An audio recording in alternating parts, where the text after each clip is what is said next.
Môre sê Radio Fynbos luisteraars, baie sonde word met baie liefde vergewe.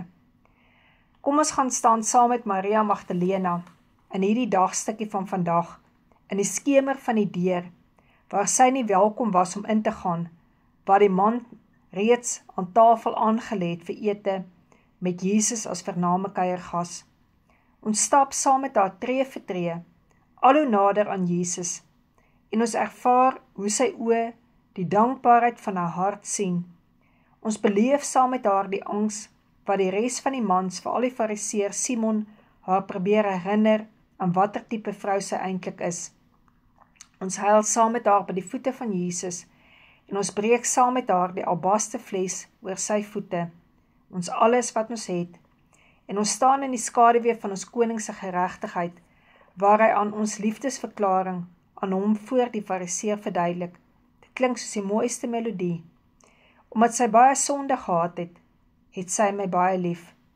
En ons kan wegstap met hom in sy skaduwee, en ons kan een van hulle raak, wat sy uitnodiging aanvaar het, soos elke disipel, volg my. In die 5de dag van Oktober, in die 4de dag van Oktober, het jy nodig om nie net jou albaste fles oor sy voete te breek nie, maar ook te ervaar hoe Heilige Gees sy salwing oor jou uitgiet, dat al sukkel jy om dalk tot by Jesus se voete kom, terwyl ander jou met kritiek aangleer, en 'n fariseer glad nie jou waardigheid sien nie, weet jou plek is leeg by Jesus se voete, en net jy kan daardie plekkie vul. Neem dan nou sy liggaam, en drink dan sy bloed.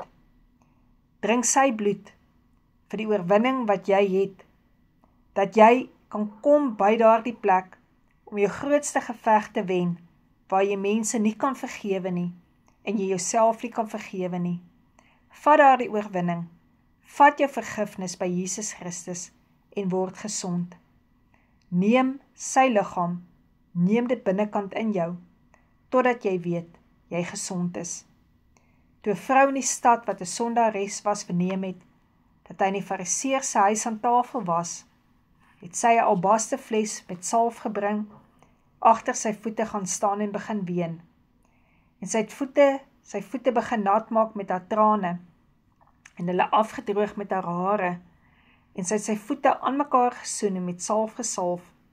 Daarop draai hy om na die vrou en hy sê, Simon, sien jy die vrou? Ek het in jou huis gekom. Water het jy nie vir my voete gegee nie, maar sy het met haar trane my voete nat gemaak, en met die hare van haar hoofd het afgedroog. 'n soen het jy my nie gegee nie, maar sy het vandat sy ingekom het nie opgehou om my voete te soen nie.